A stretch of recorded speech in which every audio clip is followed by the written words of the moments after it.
He was an arrogant director reduced to a crematorium attendant in the frozen north. He believed death was just blackness, but when the furnace malfunctioned, he didn't fade away. He was dragged into an industrial hell of molten lead and crushed by the weight of his own sins. Help us spread this warning. Click Join to become a member today and partner with us to reach the lost. Your support changes lives. You are looking at an old man, and you see only wrinkles and trembling hands. You see a face carved by the harsh winds of the north and eyes that have seen too much darkness. You might think I am just another pensioner waiting for the end of his days in the gray silence of Murmansk. But you would be wrong. My hands do not shake because of age. They shake because of what they remember. They shake because they have touched the heavy iron of the furnace door, and they have felt the heat that does not come from natural gas. I am not telling you a story to entertain you on a cold night. I am giving you a report, a witness statement from the other side of the veil. My name is irrelevant now. In this city of ice and steel, names are just labels on files that eventually get incinerated. But before the fire took my pride, I was a man of significance. I was a builder of supply chains. I was a logistics director for one of the largest transcontinental shipping firms in Russia. My life was defined by the movement of goods. I looked at the world map and saw lines of profit. I moved containers from Shanghai to Rotterdam, from St. Petersburg to Brazil. I was a master of efficiency. I lived in a world of glass offices, Italian wool suits, and dinners that cost more than my father earned in a decade. I was powerful. And like many powerful men, I was utterly blind. I am telling you this because you need to understand the height from which I fell. I did not start in the gutter, I started in the penthouse. And from that height, God looked very small to me. In fact, he looked non-existent. I was an atheist, not out of anger, but out of a cold, calculated logic. I believed in what I could touch, ship, sell, and burn. The concept of hell was, to me, a fairy tale designed to keep the working class obedient. The idea of repentance was a weakness, a way for failures to feel better about their lack of ambition. And salvation? That was just a marketing term for religion. But life has a way of stripping the paint off the rust. My empire of efficiency collapsed under the weight of my own greed. I was caught embezzling funds, skimming percentages off the top of fuel contracts to fund a lifestyle that was already excessive. I lost the office. I lost the suits. I lost the friends who drank my scotch.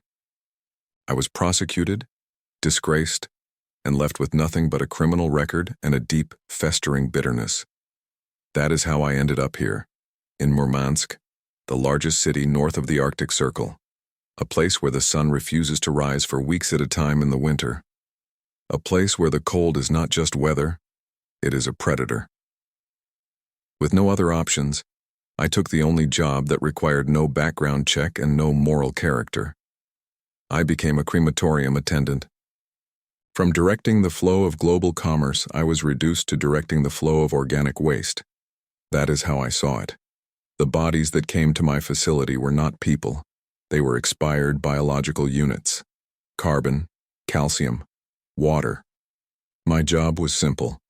Verify the paperwork, place the unit into the retort, engage the burners, and sweep the ash.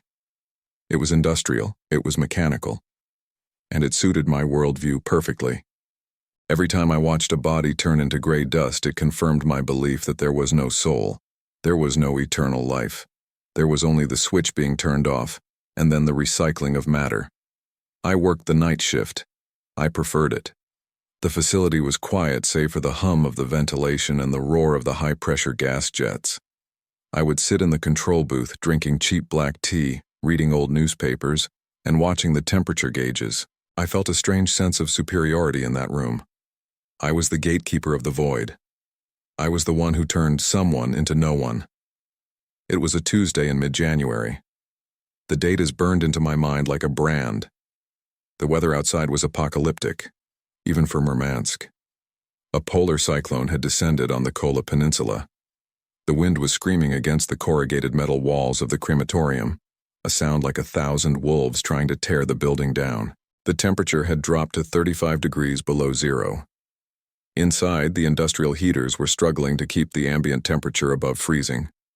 I could see my breath in the air, little clouds of vapor that vanished as quickly as a human life. I had 3 cremations scheduled for that night. The first 2 were standard. An elderly woman from the hospital and a construction worker who had died in an accident. I processed them with the efficiency of my former life. I didn't look at their faces. I didn't wonder who loved them. I just checked the weight, set the timer, and pushed the button. I was a machine serving a machine. The third body was different. The paperwork listed him as John Doe. No family, no address, no history. He had been found frozen to death in a park, huddled under a bench, a man who had lived invisibly and died invisibly. As I prepped the transfer table, I looked at the body bag.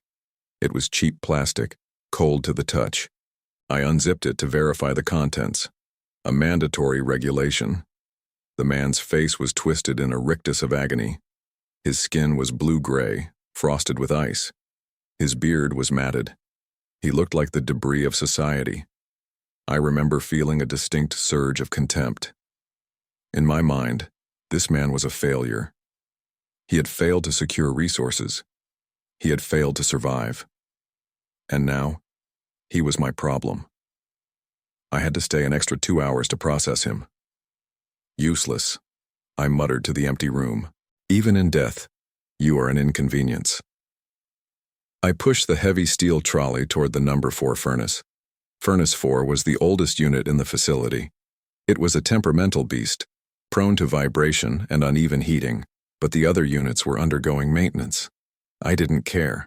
I just wanted to get the job done and go back to my small, warm apartment and my bottle of vodka. I loaded the body into the chamber.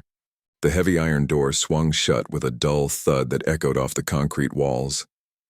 I spun the locking wheel, sealing the chamber. I walked to the control panel and initiated the startup sequence. The pilot lights ignited with a soft whump. The main gas valves opened. The roar began. I sat down in the swivel chair and picked up my logbook. I needed to record the start time. 02:15 a.m. The wind outside battered the roof, making the hanging lights sway gently. The shadows in the room danced back and forth, stretching and contracting like breathing things. I stared at the temperature gauge. It was rising steadily. 400 degrees, 600 degrees, 800 degrees. The sweet spot for efficient combustion. I leaned back, closing my eyes for a moment. I thought about the irony of my existence. I used to move millions of dollars of cargo. Now I moved ash. And yet I felt no guilt. I felt no need for God.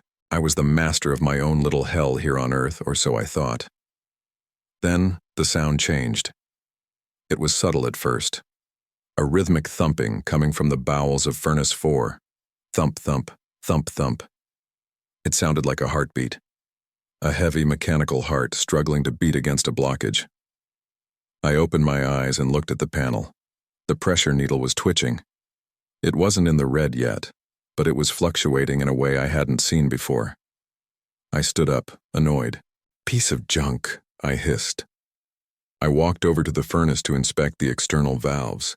The heat radiating from the metal face was intense, a dry, baking heat that made my skin feel tight. As I got closer, the thumping grew louder. The floor beneath my safety boots began to vibrate. I reached for the manual bypass valve, intending to lower the gas pressure. My hand was inches from the wheel when a loud metallic crack echoed through the room. It sounded like a gunshot. I jumped back. A bolt from the inspection hatch had sheared off and flown across the room, hitting the far wall with a ping. "What is happening?" I whispered. This wasn't normal. I had been an engineer. I knew machines. This wasn't a clogged filter. This was a catastrophic pressure buildup. I turned to run back to the emergency shutoff switch on the main wall. I took 2 steps, and then the air in the room changed. It didn't get hot immediately. It got heavy. The atmosphere suddenly felt thick, as if the gravity had doubled. A hissing sound erupted from the back of the furnace, violent and high-pitched. It was the sound of a seal failing. The exhaust system, likely blocked by ice or debris from the storm outside, had forced the combustion gases back into the room. It wasn't just smoke. It was carbon monoxide, colorless, odorless, the silent killer. But mixed with it was something else, the smell of burning soot and raw gas.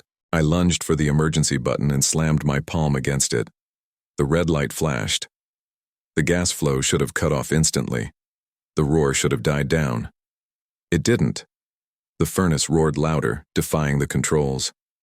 The electronics panel sparked and sizzled, then went dark. The safety systems had failed. I was locked in a room with a runaway incinerator and a leak that was rapidly displacing the oxygen. Panic, cold and sharp, pierced through my cynical calm. I ran for the heavy steel door that led to the loading bay. This was the only way out. I grabbed the handle and pulled. It didn't move. I pulled again, bracing my foot against the concrete wall, straining with all the strength of my old muscles. The door was jammed. Perhaps the pressure differential in the room was holding it shut. Perhaps the extreme cold outside had frozen the hinges. It didn't matter. It was sealed. I pounded on the metal with my fists. "Help! Is anyone there? Help!" My voice sounded small, swallowed by the roar of the fire behind me and the wind outside. I knew the night guard was in the gatehouse, 300 meters away, probably asleep with his headphones on. No one was coming. I turned back to the room. The air was already getting hazy. My eyes began to sting. A wave of dizziness hit me, making the room spin. I stumbled, grabbing the edge of a work table to steady myself. "Think," I told myself. "You are a logistics director. You solve problems. Find a way out." But my brain was slowing down. The carbon monoxide was binding to my hemoglobin, starving my brain of oxygen. My thoughts felt like they were moving through syrup. I looked at the furnace. It was vibrating so violently now that it seemed to be walking across the floor. The metal casing was glowing a dull, angry red. I needed air. I dropped to the floor, hoping the air was better down there. The concrete was freezing against my cheek. I crawled toward the ventilation grate in the corner, but as I moved, my limbs felt disconnected from my body. My legs were heavy logs. My arms were made of lead. I rolled onto my back, staring up at the flickering fluorescent lights. They buzzed like angry insects. Is this it? I thought. Is this how it ends? Alone on a dirty floor in Murmansk, next to a burning corpse? The irony was not lost on me. I had spent my life burning things, burning bridges, burning relationships, burning bodies, and now the fire was claiming me. But as the darkness began to creep in from the edges of my vision, something terrified me more than the thought of non-existence. I had always believed that death was the end, blackness, silence, zero. But as the oxygen left my brain, the silence didn't come. Instead, the room began to fill with a presence. It wasn't a ghost. It wasn't an angel. It was a sensation of absolute, predatory malice. The shadows in the corners of the room seemed to detach themselves from the walls. They grew taller. They leaned toward me. I tried to gasp, but my lungs were paralyzed. My heart was hammering a frantic rhythm against my ribs. Thump, thump, thump, thump, matching the sound of the furnace. "No," I tried to whisper. "There is no hell. There is no hell." I repeated it like a mantra. I used my atheism as a shield. I tried to intellectualize the terror. This is just hypoxia, I told myself. This is the brain misfiring, hallucinations. But deep down, in the core of my being that I had ignored for 70 years, I knew it wasn't a hallucination. The fear I felt was not biological. It was spiritual. It was the terror of a soul realizing it is naked and about to cross a border it is not prepared for. The lights above me exploded. The room plunged into darkness, lit only by the demonic red glow of the overheating furnace, and in that red light I saw the smoke. It wasn't rising up. It was curling down. It was forming shapes. Hands, claws, faces. I felt a weight press onto my chest. Not the weight of gas, but the weight of sin. Every person I had fired, every ruble I had stolen, every lie I had told. It all came back in a crushing wave. My heart gave one last violent kick. And then, it stopped. I expected the fade to black. I expected the peace of oblivion. I was wrong. There was no fade. There was a rip. A violent, tearing sensation, as if I were being pulled out of a tight wetsuit. The cold floor vanished. The sound of the wind vanished. I was falling. I was falling backwards through a darkness that was thicker than any physical night. It was a darkness that felt like heavy velvet, suffocating and alive. And as I fell, the temperature began to rise. It wasn't the dry heat of the crematorium. It was a wet, sticky, rotting heat. The smell of ozone and sulfur filled my nose, not the nose of my body, but the nose of my soul. I tried to scream, but the sound that came out was not my voice. It was a shriek of pure terror. I slammed into something hard. The impact jarred me to the core. I lay there, gasping, but I wasn't breathing air. I was breathing smoke and ash. I opened my eyes. I was not in Murmansk. I was standing on a metal grate, high above a cavernous, infinite space. The sky was not black. It was the color of a bruised organ, pulsating with a sickly red light. And the noise was the first thing that broke me. It was the sound of industry, the sound of machines. But these machines were not made of steel and oil. They were grinding, screeching, and wailing. It was the sound of a billion souls crying out in unison, overlaid with the rhythmic clang of hammers and gears. I stood up trembling. My hands were covered in soot. I looked at them. They were the hands of my youth, strong, capable, the hands of the logistics director. But I wasn't in my office. I looked out over the railing. Stretching as far as the eye could see was a factory the size of a world. Smokestacks rose like jagged teeth, belching black fire. Conveyor belts, miles long, snaked through the air like iron intestines. And on those belts were people, millions of them, naked, gray, huddled together like cattle, moving toward massive, roaring machines that chewed and swallowed. I backed away from the railing, my mind fracturing. "This is a nightmare," I sobbed. "I am in a coma. I am dreaming." A voice spoke from behind me. It was not a human voice. It sounded like the grinding of tectonic plates. "You are not dreaming, Director. You have simply arrived at your new post." I turned around, my boots clanking against the rusted metal grate. The sound was too loud, echoing into the infinite red-lit void above and below. Standing there, blocking the only path back, was a figure that made my breath catch in a throat that no longer needed air. He was immense. He stood at least 7 feet tall, but his posture was hunched, like a man who has carried a crushing weight for centuries. He wore a suit, but it was a mockery of the Italian wool I used to wear. It was stitched together from what looked like rough, dark canvas, but as I focused, my vision sharp and terrified, I realized it wasn't canvas. It was human skin. It was leathered, gray, and marked with tattoos of numbers and barcodes. His face. I wanted to close my eyes, but in this place your eyelids do not obey you. You are forced to see. His face was a mask of industrial iron welded directly onto the flesh. Where the eyes should have been, there were 2 dark, hollow slots, leaking a thick black oil that ran down the metal cheeks like tears. "Who are you?" I stammered. My voice was a ghost of its former authority. I tried to summon the logistics director, the man who could silence a boardroom with a glare, but that man was dead. He was rotting on a concrete floor in Murmansk. The figure stepped closer. The heat radiating from him was intense, smelling of old copper and ozone. "I am the overseer of neglect," he said. His voice didn't come from a mouth. It vibrated from the chest, a deep, resonant grinding sound like tectonic plates shifting. "And you, Director, are late for your shift."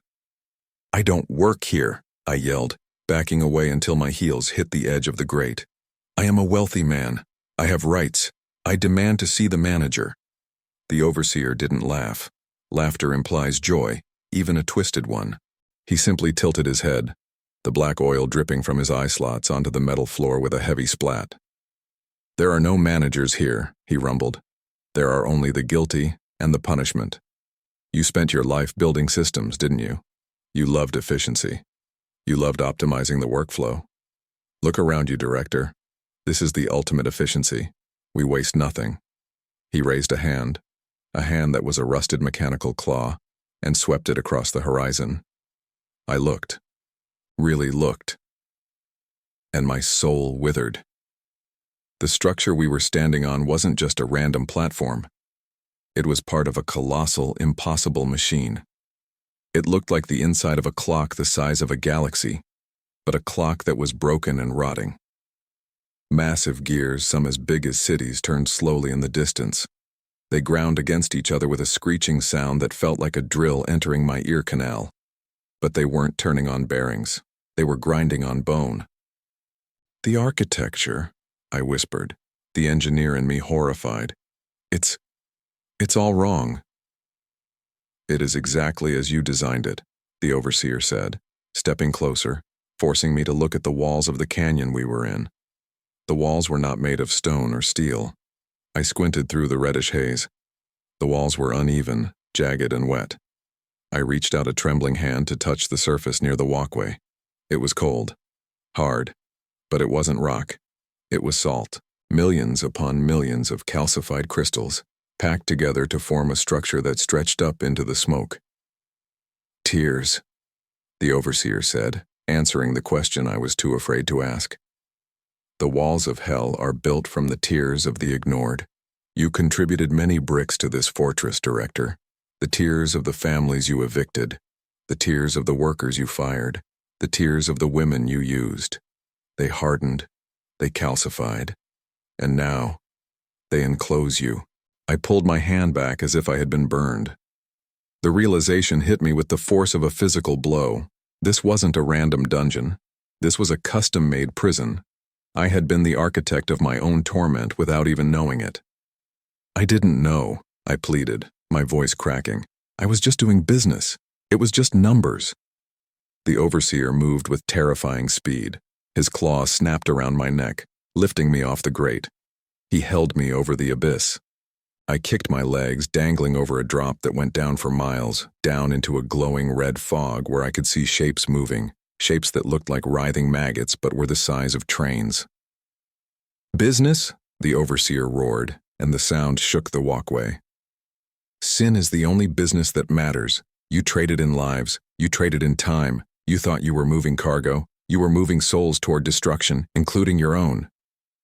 He threw me. I didn't fall into the pit. I landed hard on the metal walkway, sliding across the grate, tearing the skin on my palms. I scrambled up, gasping, trying to run. But where could I run? The walkway stretched endlessly in both directions. "Walk," the overseer commanded from behind me. He didn't run. He didn't need to. He walked with a heavy, plodding pace, the sound of his metal feet clanking like a death knell. Clank, clank, clank. I walked. I walked because my body was compelled to. My legs moved on their own, driven by a fear so primal it bypassed my brain. As we moved deeper into the complex, the noise grew louder. It wasn't just the gears anymore. It was a rhythmic thumping.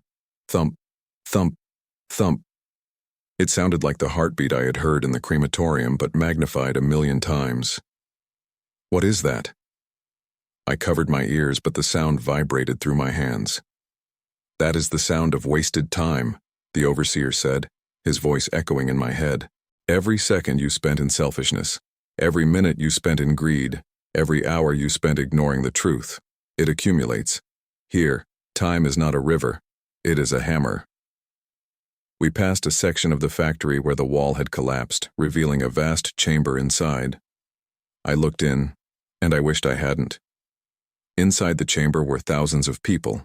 They were dressed in shreds of business suits, uniforms, and lab coats. They were running on giant hamster wheels made of razor wire. They were running desperately, panting, sweating blood, their eyes fixed on a screen in front of them. I looked at the screens. They were showing stock tickers, countdowns, deadlines. "Faster!" They were screaming to themselves. "I have to make the quarter. I have to hit the target. The wire cut into their feet. The blood greased the wheels. But they wouldn't stop. They couldn't stop. They think they are still working, the overseer said, stopping beside me. They think if they run hard enough, they will finally be satisfied. They will finally be secure. But the wheel goes nowhere. That is the judgment of the ambitious, to run forever and arrive nowhere. I recognized a man on one of the wheels. I gasped. It was a competitor of mine, a man named Victor. He had died of a heart attack 5 years ago. I had gone to his funeral. I had stood by his grave and thought, I won. I outlived him. Now, looking at him running on the razor wire, screaming about profit margins, I realized nobody wins. Unless you have salvation, nobody wins. The game just changes location. Victor, I screamed. Victor, stop, it's not real. He didn't hear me.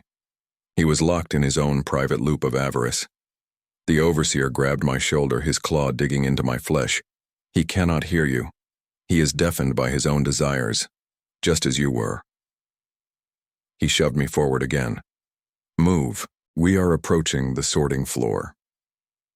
We walked for what felt like hours, or maybe days. Time here was elastic. It stretched and snapped. My throat was parched, burning with a thirst I had never known. In Murmansk, I drank vodka to warm up. Here, I would have given my entire fortune for a single drop of water from a dirty puddle. Water, I croaked. The overseer stopped. He reached into his pocket and pulled out a flask. It was rusted and dented. He held it out to me. I grabbed it with desperate hands. I didn't care who he was. I didn't care where I was. I needed to drink. I unscrewed the cap and tilted it back, pouring the liquid into my mouth. It wasn't water. It was dust. Dry, choking, gray ash. I gagged, coughing violently, the dust coating my tongue, my throat, my lungs. I fell to my knees, spitting out the gray powder, but it clung to the inside of my mouth like glue. The overseer watched me, impassive. You thirst? He asked. But you spent 70 years refusing the living water. You mocked the fountain. Why should you expect water now? You reap what you sow, director. You sowed dryness. You sowed emptiness. Eat your harvest. The ash in my mouth tasted like old paper. It tasted like burnt contracts. It tasted like the ashes I swept up in the crematorium. I realized then that the physical torment was bad, but the irony was worse. Hell is a place of poetic justice. It gives you exactly what you loved, twisted into what you hate. We reached the end of the walkway. It terminated at a massive circular platform suspended by chains the size of cargo ships. In the center of the platform was a desk. A simple mahogany desk. It was my desk. The desk from my office in St. Petersburg. The desk where I had signed the orders to fire the workers. The desk where I had cooked the books. The desk where I had laughed at the janitor's testimony. I walked toward it, trembling. It looked so out of place here, amidst the rust and the fire. It was pristine, polished. Sit, the overseer commanded. I didn't want to. I knew it was a trap, but my legs obeyed. I walked around the desk and sat in the leather chair. It felt familiar. For a split second, I felt a flicker of comfort. This was my throne. Then, the chair grew arms. Leather straps shot out from the armrests and bound my wrists. A metal collar snapped around my neck, pinning me to the headrest. "Let me go," I screamed, struggling against the bindings. The overseer walked around the desk and stood in front of me. He placed his heavy, clawed hands on the polished wood. "You wanted to be in charge," he said. "You wanted to make the hard decisions. So make them." The surface of the desk became a screen. Images began to flash. Rapidly. I saw faces, thousands of them. I saw a young mother crying as she read an eviction notice. My signature was at the bottom. I saw a man drinking himself to death in a dark room because he had lost his job. My signature was on the termination letter. I saw a ship captain cutting corners in a storm because I had threatened his bonus, leading to an accident. My email was on the screen. "Review your work," the overseer hissed. "Feel it. And I did. I didn't just see them. I became them. When the mother cried, I felt the knot of panic in her stomach. I felt the crushing fear for her child. When the man drank, I felt the despair, the black hole in his chest where his hope used to be. When the ship captain drowned, I felt the freezing water filling my lungs. I screamed. I thrashed in the chair. It was an overload of pain. I was experiencing decades of suffering I had caused, all at once. "Stop it," I begged. "I can't take it. I didn't mean to." "Intention is irrelevant," the overseer said calmly. "Impact is eternal. You treated people like variables in an equation. You thought you could subtract them, and the result would just be profit. But the result was pain. And matter cannot be destroyed, Director. Pain does not vanish. It collects. It gathers here. And now, it is returning to its source." The images sped up. It was a blur of misery. I felt the hunger of thousands, the anger, the betrayal. My soul was being shredded by the empathy I had suppressed in life. I realized that this was the true fire of hell. It wasn't just burning skin. It was the burning realization of what you did. It was the removal of the callus. On earth, we have calluses on our hearts. We can ignore the beggar. We can ignore the crying child. We can turn off the news. Here there is no off switch. The callus is stripped away, leaving the soul raw and exposed to the absolute moral weight of its actions. "Please," I whispered, tears streaming down my face. Real tears, not salt crystals. "I am sorry. I am so sorry." The overseer leaned in close. The black oil from his eyes dripped onto my desk. "Sorry is a currency we do not accept here," he said.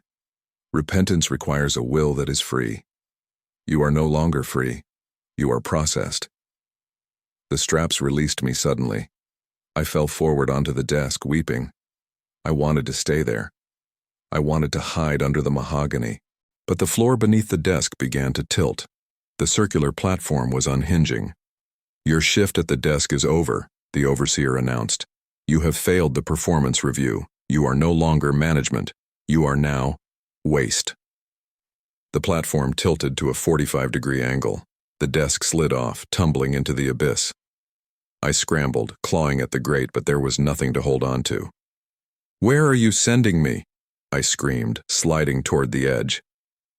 The overseer pointed down into the red fog. "To the sea of ash," he rumbled. "You reduced people to dust. You reduced your own soul to dust. Go and swim in it." I slipped. I fell from the platform, plunging down into the humid, rotting darkness. As I fell, I looked up. I saw the overseer standing on the edge, watching me. He wasn't smiling, he wasn't gloating, he was just watching.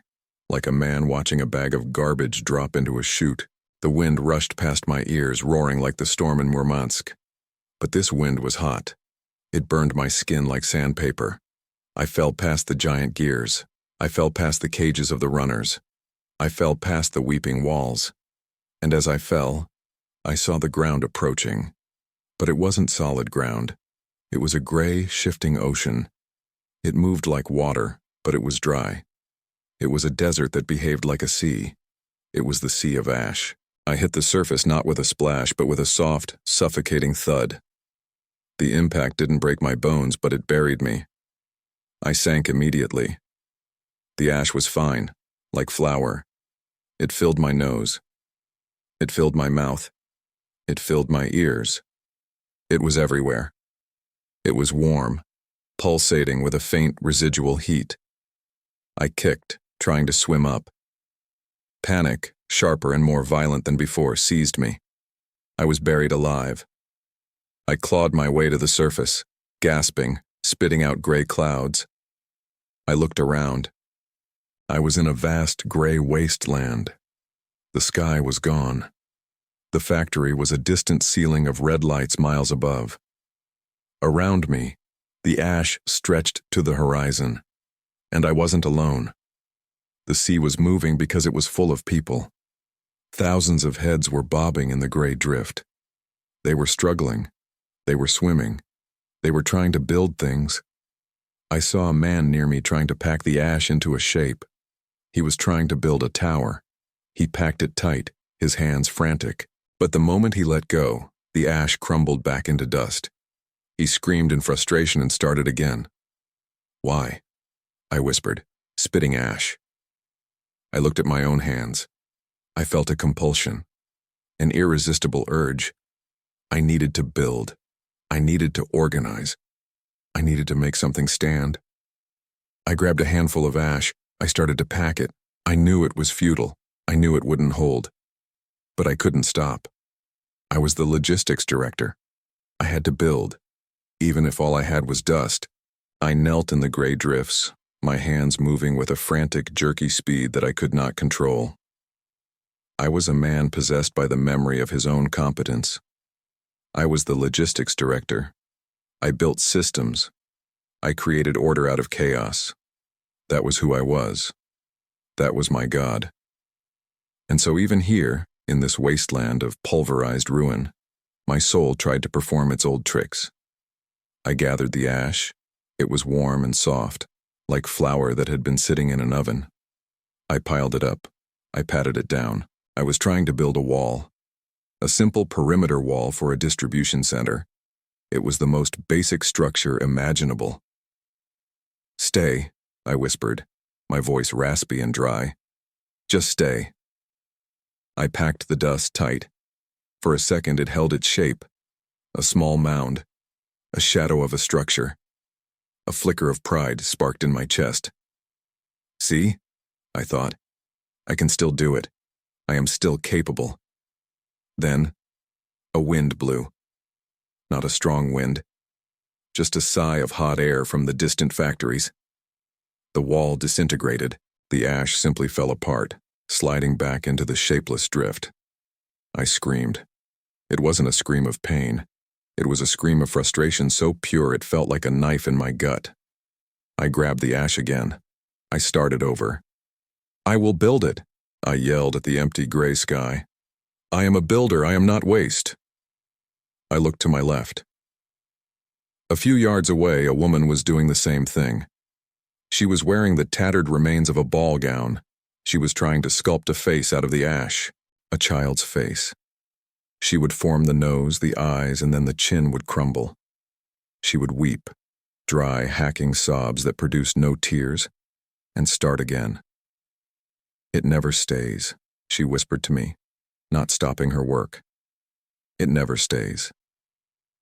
I realized then the specific cruelty of this place. The Sea of Ash was not just a dumping ground. It was a mirror of our earthly vanities. We had spent our lives building things that could not last. Empires of money, reputations of fame, houses of cards. We thought they were solid. We thought they were stone. But they were always just dust waiting for a wind. Here the illusion was stripped away. We were forced to build with the true material of our lives. Emptiness. I worked for what felt like years. My hands bled, not blood, but a black ichor that mixed with the gray dust. I built towers that fell. I built bridges that collapsed. I built forts that blew away. The compulsion was agonizing. I wanted to stop. I wanted to just lie down and sleep. But the urge to do, to control, to manage, drove me on like a whip. "Please," I groaned. "Let me stop." But the overseer was right. I had been clocked in, and in hell, there are no breaks. Suddenly, the texture of the ground changed. I was on my knees packing a pile of ash when I felt a vibration. The dry, powdery dust beneath me began to shudder. It wasn't the wind this time. It was coming from below. The heat spiked. The Sea of Ash had been warm, like a dying ember. But now the temperature shot up violently. The gray dust began to hiss. I looked down. The ash was melting. It wasn't turning into lava. It wasn't turning into glass. It was turning into liquid metal. The gray color darkened. The powdery texture became slick, heavy, and viscous. I tried to stand up, but my boots were already sinking. The ground was no longer solid. It was a thick, bubbling slurry. "No," I gasped. trying to pull my feet free. But the suction was immense. It wasn't like mud. Mud yields. This substance grabbed. It was dense. I looked around. The entire landscape was transforming. The dunes of ash were collapsing into pools of heavy, boiling liquid. The woman next to me screamed as the sculpture she was working on dissolved, and she sank to her waist in the gray mire. I realized with a jolt of horror what this was. In my shipping days, we used lead seals to lock the containers. We used lead weights to balance the cranes. I knew the look of molten lead. I knew its color. I knew its weight. I was standing on a crust that was breaking apart over a lake of molten lead. The crust under my feet shattered. I didn't splash. You don't splash in lead. You plunge. I dropped into the liquid up to my chest. The shock was absolute. The heat was beyond anything I had felt in the crematorium. In the furnace, the heat was air. It was external. Here, the heat was a heavy, crushing blanket that wrapped around every inch of my body. It pressed against my skin with the weight of a mountain. I tried to breathe, but the pressure on my chest was so great my ribs creaked. Lead is dense. It is 11 times heavier than water. To be submerged in it is to be crushed by gravity itself. I thrashed my arms, trying to swim. But swimming in lead is not like swimming in water. You cannot kick. You cannot stroke. Every movement requires the strength of a titan. I pushed down with my hands, straining every muscle in my back, and I rose perhaps an inch. Then I sank 2 inches. "Help!" I tried to shout, but the fumes choked me.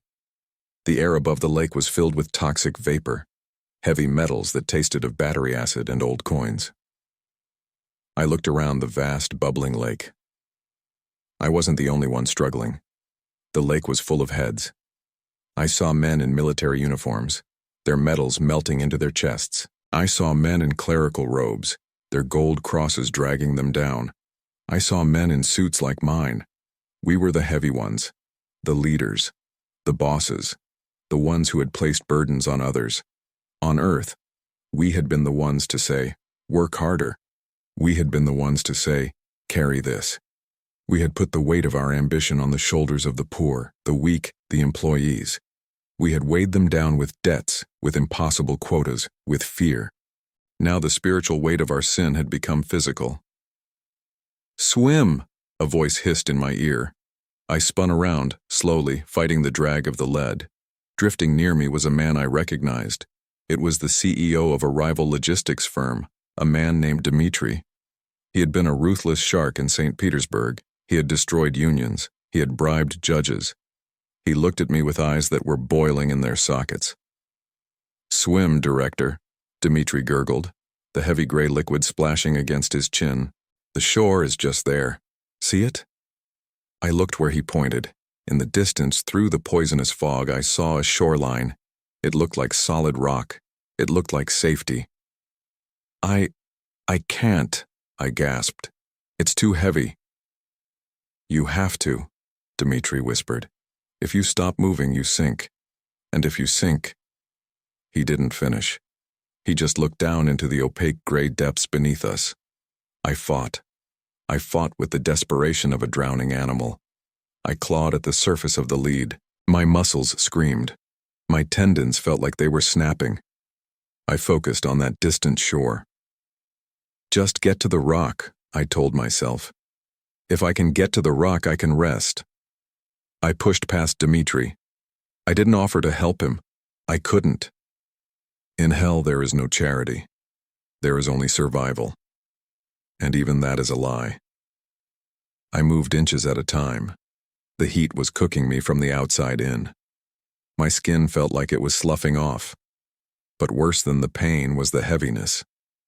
It felt like I was carrying the shipping containers on my back. I felt the weight of the steel. I felt the weight of the gold I had stolen. Suddenly, something grabbed my ankle. I shrieked and looked down. A hand had broken the surface of the lead. A hand from below. It was wrapped around my leg like a vice. Then another hand. Then an arm. I was being pulled down. "Let go!" I screamed, kicking with my free leg. But the grip held. I looked into the gray sludge and I saw a face rising up to meet me. It wasn't a demon. It was a woman. I recognized her. She was a secretary I had fired 10 years ago because she refused to falsify documents for me. She had begged me. She had said she had debts. She had said she would lose her home. I had laughed and told her, "That's a heavy burden, but it's not mine." Now she was here. But she wasn't the timid woman I remembered. Her face was twisted with hate. She was heavy. She was made of the lead itself. "It is yours now," she hissed, her voice bubbling through the liquid metal. "You gave me the burden. Now you carry me." She wasn't pulling me down out of malice, I realized. She was pulling me down because I was her anchor. I had tied myself to her fate when I destroyed her life. "No," I shouted. "I paid you severance. I followed the law." "The law of man is ash," she screamed. "The law of God is written on the heart. You broke it." She wrapped her arms around my waist. The added weight was impossible. I sank to my chin. The hot, metallic liquid filled my mouth. It tasted of judgment. It tasted of every cold, calculated decision I had ever made. I looked at the distant shore. It was getting further away. "Dmitri," I yelled, looking for my rival. "Help me." But Dmitri was gone. There was only a ripple in the heavy gray surface where he had been. He had gone under. I was alone with my victim. The lead rose over my nose. I tilted my head back, staring up at the red, smoky sky. I took one last, searing breath of the toxic air. "This isn't fair," I gurgled. That was my last thought before I went under. It isn't fair. The cry of the tyrant who finally meets a force he cannot bully. The lead closed over my eyes. Silence. The roar of the factory was instantly muffled. The world became a monochromatic gray void. The pressure was unimaginable. It felt like my skull was being put in a hydraulic press. My eardrums ruptured. My eyes felt like they were being pushed back into my brain. But I didn't die. That is the horror of the second death. You do not get the release of unconsciousness. You are fully aware. You are fully awake. You are simply trapped. I sank. I sank past the other souls suspended in the metal. I saw them frozen in the gray amber, their mouths open in silent screams, their arms reaching up for a surface they would never see again. I saw kings still wearing their crowns, but the gold was melting into their skulls. I saw generals still holding their swords, but the steel was dragging them down. I saw rich men clutching bags of money, the coins fused to their hands, acting as diving weights. We were the sediment of history. We were the heavy ones. I continued to fall. Down, down, down. The heat increased. The pressure increased. I was being crushed into a diamond of pure misery. My mind began to fracture. I couldn't remember my name. I couldn't remember the face of my mother. All I could remember was the weight. Why is it so heavy? I thought. It's just lead. But a voice inside me, a voice that sounded like the overseer, answered. It is not lead, Director. It is the truth. You spent your life floating on lies. You floated on the lie that you were important. You floated on the lie that you were good. You floated on the lie that there was no consequence. Now the lies have evaporated, and you are left with the gravity of who you really are. I hit the bottom. I didn't land on rock. I landed on a pile of other bodies, a mountain of drowned souls at the bottom of the lead ocean. I couldn't move. I couldn't twitch a finger. I was encased. I was a statue of flesh trapped in a tomb of metal. The darkness was absolute. But even in the dark, I could feel. I felt the person beneath me, and I felt the person land on top of me. We were a strata of the damned, packed together, pressed together, but utterly alone. In that crushing dark, in that silence that was louder than any scream, my mind finally stopped running. My excuses stopped working. My pride was finally, utterly paralyzed by the weight of the lake. And in that paralysis, a memory surfaced. It wasn't a memory of a board meeting. It wasn't a memory of a yacht. It was a memory of a break room. The break room at the crematorium. I saw a face. A simple face. A face with crooked teeth and kind eyes. Ivan. The janitor I had fired before I became the attendant. No, that wasn't right. Ivan was the man who worked with me at the logistics firm years ago. The one I fired for reading the Bible on his break. I remembered what he said. I remembered the book he held. I remembered the light in his eyes, a light that this lead could not crush. I was at the bottom of hell. I was buried under an ocean of metal. I was dead. But the memory of that light, it was the only thing in the universe that still had buoyancy. There is a specific kind of silence that exists only at the bottom of the ocean. It is a heavy, crushing silence. But the silence at the bottom of the lake of Molten Lead was worse. It was not just the absence of sound. It was the absence of hope. It was a silence that screamed. I lay there encased in the cooling metal, buried under mountains of other lost souls. I could not move a finger. I could not blink. I was a fossil trapped in the strata of hell, preserved in the exact moment of my ultimate failure. The pressure was not just on my body, it was on my mind. It felt as though the entire universe had been placed on my chest and the universe was judging me. Time ceased to exist. In Murmansk, I watched the clock. In the shipping industry, I lived by the schedule. Here there was no schedule. There was only the eternal now, and the now was pain. I tried to think, but my thoughts were slow, pushing through the dense fog of the lead. I tried to calculate a way out. I was a logistics director. I fixed problems. I routed around obstacles. There must be a lever, I thought. There must be a negotiation. Who do I bribe? Who do I threaten? But the lead pressed into my brain, and the answer came back with terrifying clarity. You cannot bribe gravity. You cannot threaten the truth. I was where I belonged. That was the most horrific realization of all. I wasn't a victim of a mistake. I wasn't lost. I had been delivered to the exact address I had spent 70 years typing into the GPS of my soul. I had chosen weight. I had chosen the heavy things of the world. Gold, ego, control, bitterness. And now, I had become them. I was absolute density. And in that darkness, unable to see, unable to breathe, a memory bloomed. It wasn't a random memory. It was forced upon me. The pressure of the lead seemed to squeeze it out of the deepest recesses of my conscience. I was back in my office in St. Petersburg. It was 10 years ago. The sun was streaming through the floor-to-ceiling windows, reflecting off the marble floors. I was wearing a suit that cost $5,000. I smelled of expensive cologne and power. I was shouting. Standing in front of my desk was Ivan. I hadn't thought about Ivan in a decade. He was a nobody, a janitor, a man with rough hands and a back bent from years of scrubbing floors. He was wearing a blue uniform that was 2 sizes too big. I pay you to clean, not to preach. I was yelling, my face red with rage. I had found a small, worn Bible on his cleaning cart. He hadn't been reading it on the clock. He had just left it there. But seeing it had offended me. It had offended my intellect. It had offended my sense of order. To me, faith was a contagion, a sign of a weak mind. Ivan looked at me. He didn't look down. He didn't shake. His eyes were calm, maddeningly calm. They were brown, deep, and filled with a pity that infuriated me. "Sir," Ivan said, his voice soft but steady. "I meant no disrespect. The book gives me strength to do my work well." "Strength?" I laughed. It was a cruel, sharp sound.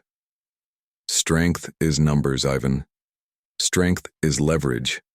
Strength is this building. That book is a crutch for people who can't stand on their own." I picked up the Bible from his cart. It was taped together at the spine. I held it up like it was a piece of dirty tissue. "You are fired," I said. "Get out. I don't want superstitions in my headquarters." Ivan didn't argue. He didn't beg for his job, even though I knew he had a sick wife. He simply nodded. He reached out and gently took the book from my hand. He paused at the door. He turned back to me. "Director," he said, "you are building a tower that touches the clouds, but the foundation is sand. When the storm comes, and it will come, the tower will fall, but the rock remains." "Get out!" I screamed, throwing a stapler at the door as it closed. I had felt powerful then. I had felt like a giant crushing an insect. But now, trapped at the bottom of the lead lake, the perspective flipped. I saw the scene again, but not through my own eyes. I saw it through the eyes of truth. I saw a small, petty tyrant sitting in a glass cage, screaming at a king. Ivan was the king. He had dignity. He had peace. He had a connection to the source of life. I had nothing but a suit and a title. I was the weak one. I was the one who needed a crutch. The crutch of my money. The crutch of my anger. Ivan was right. I thought. The words echoed in the silence of the lead. I built on sand, and now I am buried in it. The regret that hit me then was sharper than the heat. It wasn't just regret for firing him. It was regret for who I was. I saw my entire life as a waste. Every deal, every profit, every victory, it was all ash. I had spent 70 years climbing a ladder that was leaning against the wrong wall. I was broken. My pride, the hard iron core that had sustained me through lawsuits and prison and the crematorium, finally shattered. It didn't just crack, it pulverized. I was nothing. I was less than nothing. I was a man who had murdered his own soul for a pocketful of coins that were now melting his skin. And in that place of total zero, in that place of absolute bankruptcy, a strange thing happened. I stopped trying to swim.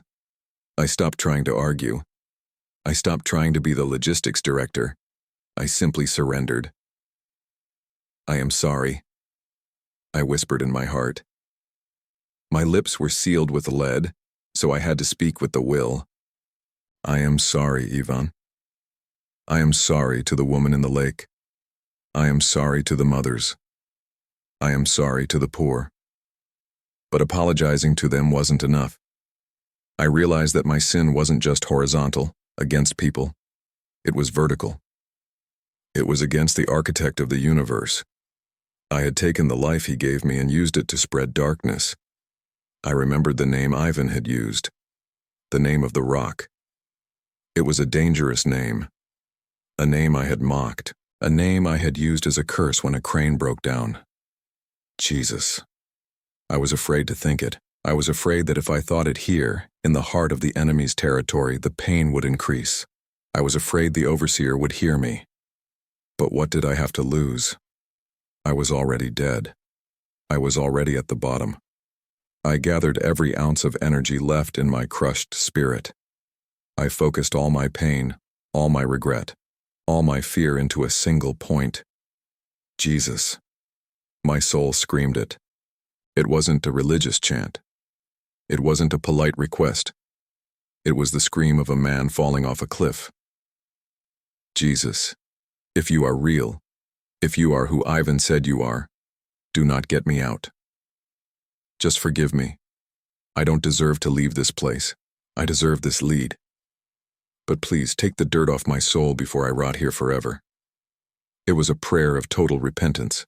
I didn't bargain. I didn't say, save me and I'll give money to the church.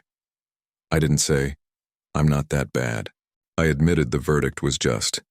And in that moment of admission, the physics of hell broke. The lead around me began to vibrate.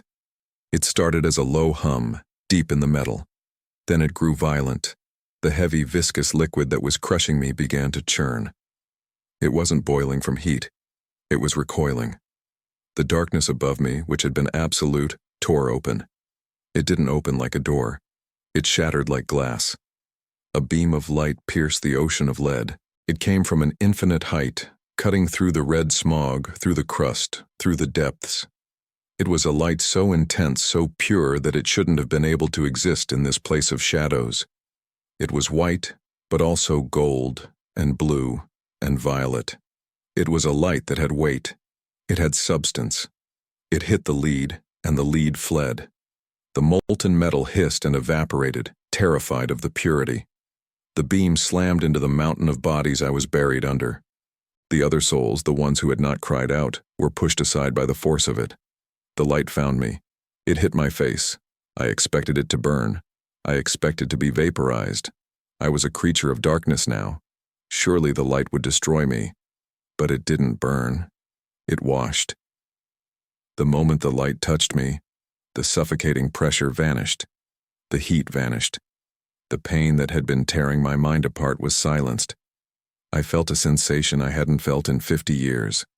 Love, but not the weak, sentimental love of humans. This was a fierce, aggressive, consuming love.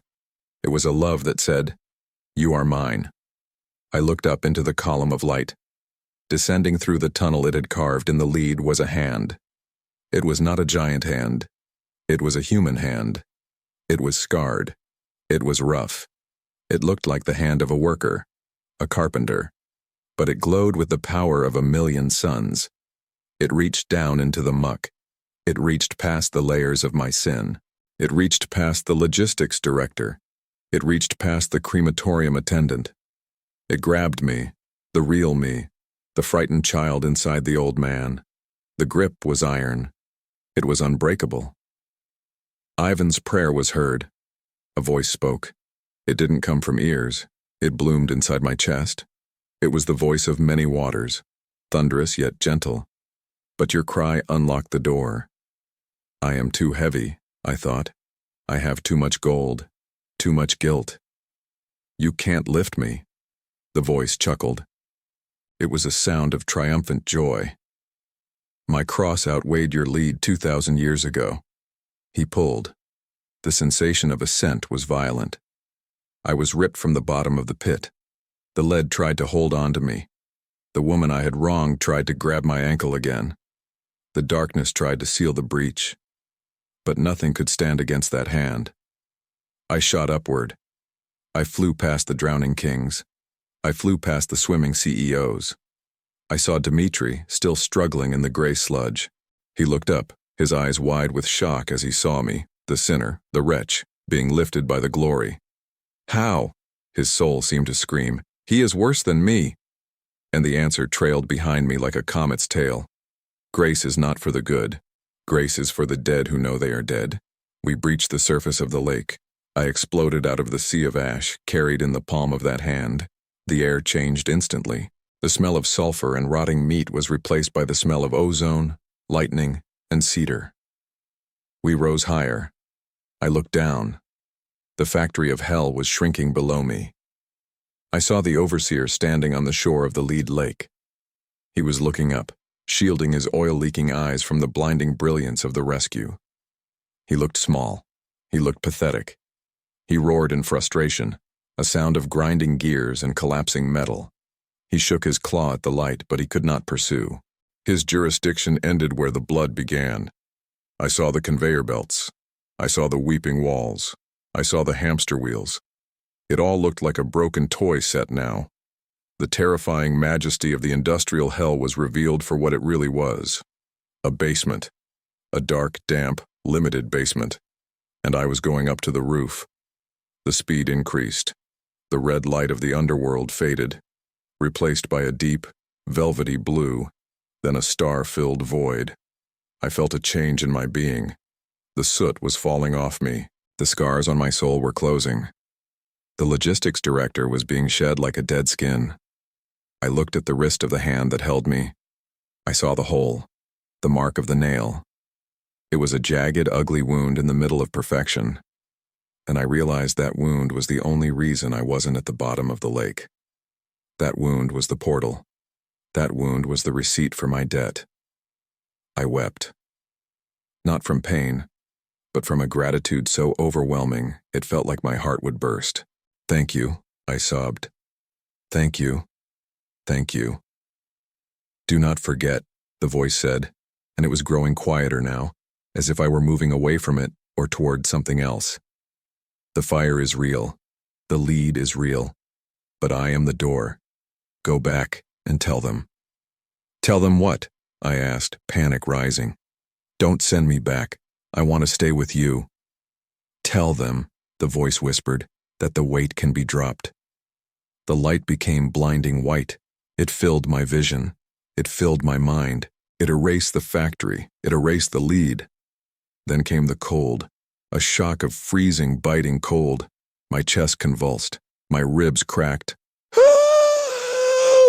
I gasped, a desperate, ragged intake of air. But it wasn't the toxic fumes of the pit. It was sharp. It hurt. It tasted of rubbing alcohol and sterile plastic. "Clear," someone shouted. Thump. Something hit my chest hard. I opened my eyes. I was staring at a white ceiling tile with a water stain on it. A fluorescent light was buzzing above me. "We got him, sinus rhythm returning." I tried to sit up, but hands pushed me down. "Easy, easy, Pop, you're in the ambulance, you're okay." I looked around wildly. I was in the back of a moving vehicle. A paramedic in a thick orange parka was leaning over me, sweat dripping from his forehead despite the cold. He looked exhausted. "You were gone a long time, old man," the paramedic said, checking a monitor. "We found you on the floor of the crematorium. Carbon monoxide levels were off the charts. We thought you were a goner." I grabbed his arm. My grip was weak, shaking, but I held on. "The furnace," I rasped. My voice sounded like it had been dragged through gravel. "The leak." "Yeah, the fire department shut it down," he said, adjusting my oxygen mask. "Nasty business. That seal blew completely. You're lucky to be alive." Lucky. I closed my eyes. Tears, hot, human tears, leaked out and ran into my ears. I wasn't lucky. I knew exactly where I had been. I could still feel the phantom weight of the lead on my legs. I could still smell the burning sulfur on my skin, even though the paramedic probably only smelled soot and sweat. I had been to the processing center. I had been weighed. I had been found wanting, and I had been pulled out by the only hand strong enough to lift a sinner from the bottom of the universe. I lay back, the siren wailing above me. To the paramedic, it was just a siren. To me, it was the most beautiful sound in the world. It was the sound of a second chance. But I knew, as I watched the streetlights of Murmansk flash by the window, that I could not go back to my old life. The man who went into that crematorium was dead. He died in the lead. The man in the ambulance was new, and he had a mission. I spent 3 weeks in the intensive care unit of the Murmansk Regional Hospital. For the first 4 days, I did not speak. I could not. My throat was raw, burned not by fire, but by the acidic chemical memories of the pit. But more than that, I was silent, because I was in mourning. I was mourning the man I used to be. The logistics director, the arrogant atheist, the man who thought he could outsmart death, he had died on that concrete floor. And I was the stranger who had woken up in his body. The doctors told me I was a medical anomaly. They said my blood oxygen levels had dropped so low that I should have suffered massive brain damage. They showed me charts and x-rays. They talked about miraculous recovery rates and resilience of the human organism. I listened to them with a polite nod, but I knew they were wrong. It wasn't resilience. It was resurrection. At night, when the hospital ward was quiet and the only sound was the beeping of the monitors, the terror would return. I would close my eyes and see the sea of ash. I would feel the crushing weight of the lake of molten lead. I would smell the sulfur and the rotting copper. I would wake up gasping, gripping the bedsheets until my knuckles turned white, terrified that the white sheets were actually the gray dust of the underworld. But then I would remember the hand. I would remember the scar on the wrist. I would remember the light that broke the darkness. And a peace would settle over me, a peace so profound it felt foreign to my cynical heart. It was the peace of a man who has seen the executioner's axe raised and then watched the king step in to take the blow. When I was finally discharged, I stepped out into the Murmansk winter. The cold hit me like a hammer. 30 degrees below zero. Before, I would have cursed it. I would have wrapped my coat tighter and complained about the misery of the north. But that day, I stood on the sidewalk and let the freezing wind bite my face. I opened my mouth and breathed in the ice. It felt like a baptism. It was clean. It was sharp. It was alive. I didn't go back to my apartment. I didn't go to the crematorium to collect my final paycheck. I walked. I walked through the snow-covered streets, past the gray Soviet-era blocks, past the frozen port where the ships sat in the ice. My feet took me to a small wooden church on the outskirts of the city. I had passed it 1,000 times in my life and never looked at it. It was just a building to me then. Now it looked like a lifeboat. I walked inside. It was warm, smelling of beeswax candles and old incense. There were icons on the walls, faces of saints, faces of suffering and glory. I didn't know the rituals. I didn't know how to cross myself properly. I was a man of spreadsheets, not liturgies. But I knew where the altar was. I walked to the front, and I fell on my face. I didn't kneel. I collapsed. I pressed my forehead against the rough wooden floorboards, and I let the dam break. I wept for hours. I wept for the years I had wasted building towers of sand. I wept for the people I had hurt, the careers I had destroyed, the families I had broken. I poured out my repentance like water. I confessed everything. I confessed the pride, the greed, the apathy. I confessed the secret sins that no one knew about, the thoughts, the judgments, the coldness. And in that silence, I heard him again. Not the thunderous voice of the rescue, but a whisper in the center of my heart. "You are clean," he said.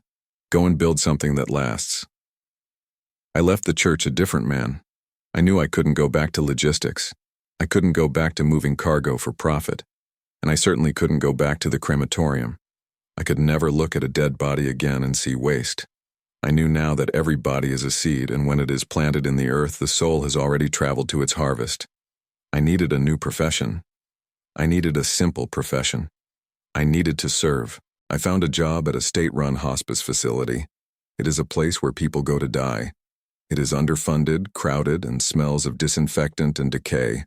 My old self would have vomited at the thought of entering such a place.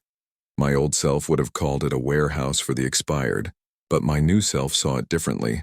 I saw it as the departure gate. I work as a cleaner and a caregiver. I mop the floors. I change the bedpans. I wash the bodies of old men who have no one else to visit them. I spoon-feed soup to women who have forgotten their own names. It is hard work. My back aches. My hands are chapped from the bleach. I make less money in a month than I used to spend on a single dinner. But I am the richest man in Murmansk. Because every time I mop a floor, I am washing away my pride. Every time I hold a trembling hand, I am paying back the debt of love I owe to the world. And I have a secret mission. I am a spy for the kingdom of God.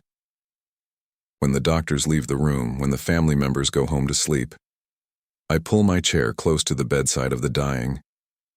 I look into their eyes.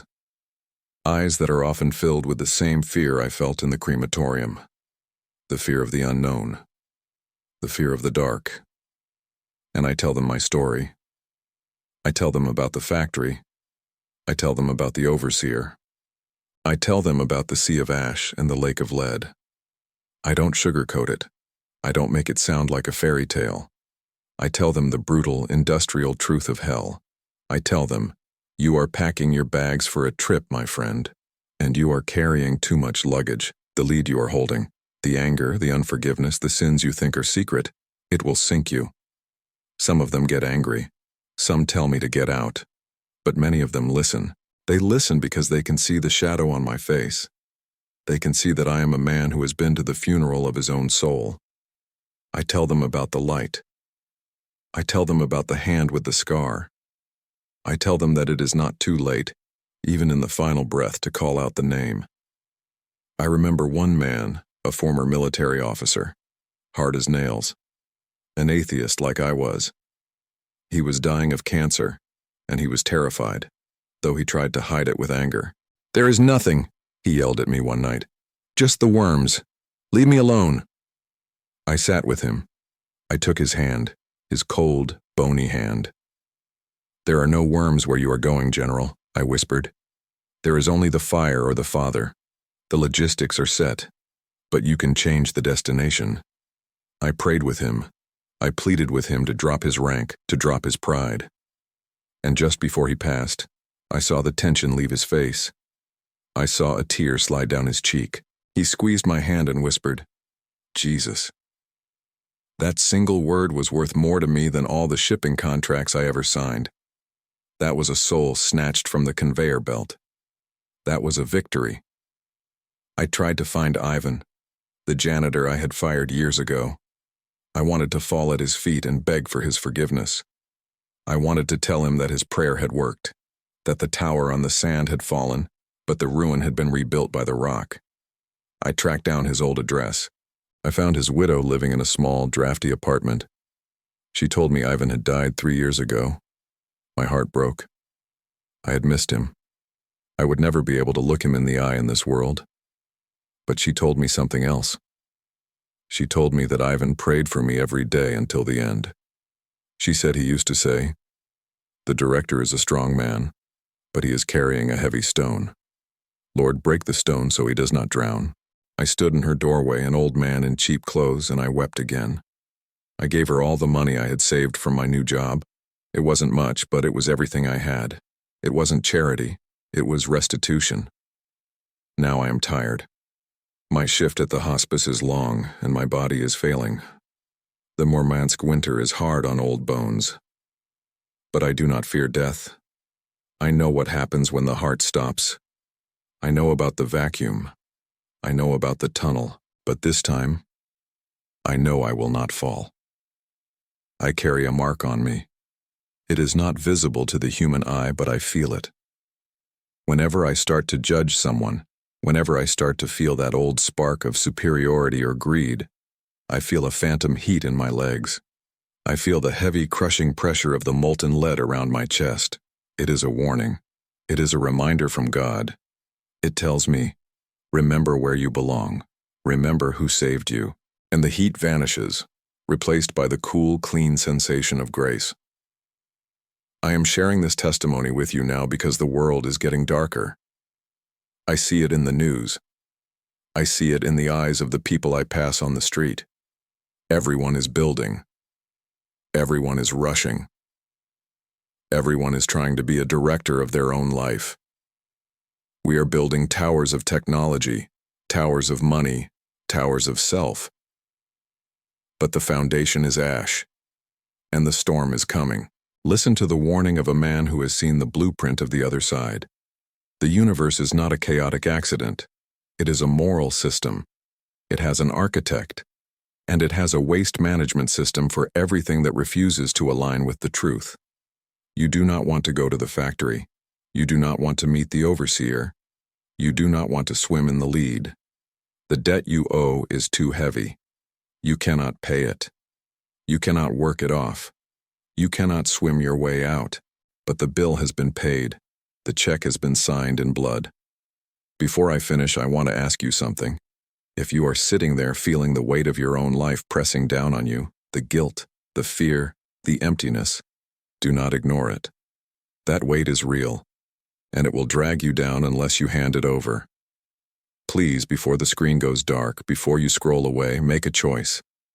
If this story has touched you, if you feel the heat of the warning and the cool breeze of hope, take a second to subscribe to this channel.